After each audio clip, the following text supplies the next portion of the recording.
जय श्री कृष्णा। राधे राधे दोस्तों, आज की इस वीडियो में अप्रैल माह 2024 के पहले एकादशी कब है, कितनी तारीख का है और इस एकादशी का क्या नाम है और इस एकादशी का कथा क्या है, संपूर्ण जानकारी इस वीडियो में जानिए। शुभ मुहूर्त और विधि विधान जानिए। नमस्कार दोस्तों, अगर हमारे इस चैनल पर नए हैं तो चैनल को जरूर सब्सक्राइब कीजिए। कहा जाता है कि पापमोचनी एकादशी के दिन अपने सभी पापों से मुक्ति पाने का दिन होता है। होलिका दहन और चैत्र नवरात्रि के बीच पड़ने वाली एकादशी को पापमोचनी एकादशी कहते हैं। यह एकादशी साल की 24 एकादशों में से आखिरी मानी जाती है। उत्तर भारतीय हिंदू कैलेंडर के अनुसार चैत्र महीने में घलते चंद्रमा के 11वें दिन पापमोचनी एकादशी के रूप में मनाया जाता है। यह दक्षिण भारतीय कैलेंडर के अनुसार फाल्गुन माह के कृष्ण पक्ष में मनाया जाता है,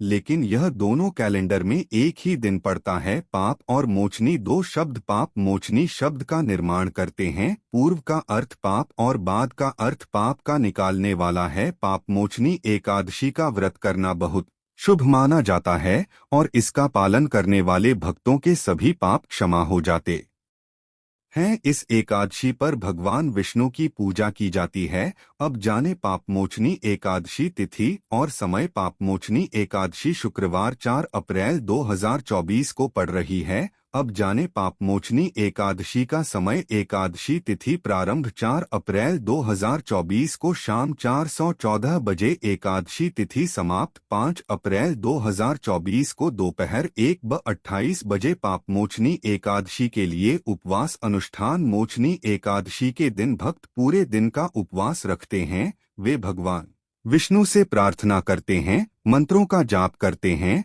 और भगवान विष्णु की स्तुति के लिए गीत या भजन गाते हैं। मंदिरों में सभाएं आयोजित की जाती हैं जहां भगवत गीता पर उपदेश दिए जाते हैं। ऐसा माना जाता है कि व्रत के दौरान जप करने से भक्त के शरीर के चारों ओर एक ढाल बन जाती है। अपने जीवन में स्वास्थ्य, धन और समृद्धि प्राप्त करने के लिए भगवान विष्णु की पूजा करें। अब जाने इस एकादशी के पुरानी कथा के बारे में। पापमोचनी एकादशी व्रत कथा कुछ इस प्रकार से है, सुनिए। यह पापमोचनी एकादशी कथा भविष्य उत्तर पुराण में भगवान कृष्ण और राजा युधिष्ठिर के बीच संवाद के रूप में उल्लिखित है। कथा के अनुसार मेधावी नाम का एक ऋषि था जो भगवान शिव का बहुत बड़ा भक्त था। यह ऋषि चैत्र रथ के जंगल में तपस्या ध्यान किया करते थे, जो सुंदर और सुगंधित फूलों से भरा था। भगवान इंद्र और अप्सराएं अक्सर जंगल का दौरा करती थी। अप्सराओं ने युवा मेधावी का ध्यान भटकाने की कई बार कोशिश की, लेकिन सफल नहीं हुए। मंजू घोष नामक अप्सराओं में से एक ने इस ऋषि को विचलित करने के लिए कई तरह की कोशिश की, लेकिन वह अपनी तपस्या की शक्ति के कारण उनके करीब भी नहीं आ सकी। आखिरकार मंजू घोषा ने ऋषि से कुछ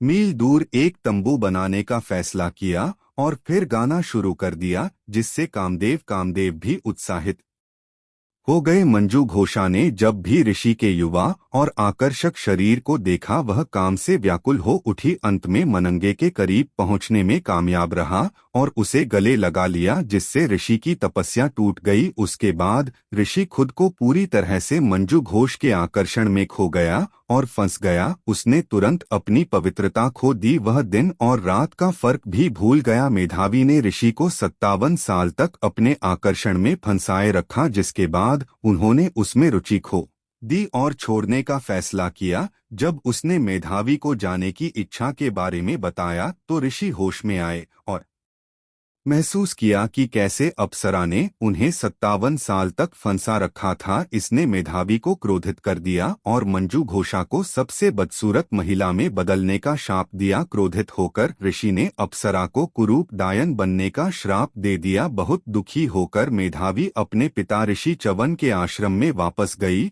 और पूरी पापमोचनी एकादशी कथा सुनाई। ऋषि च्यवन ने मेधावी और मंजू घोष दोनों को पापमोचनी एकादशी व्रत का पालन करने और पूरी भक्ति के साथ भगवान विष्णु से प्रार्थना करने के लिए कहा। परिणाम स्वरूप वे अपने पापों से मुक्त हो गए।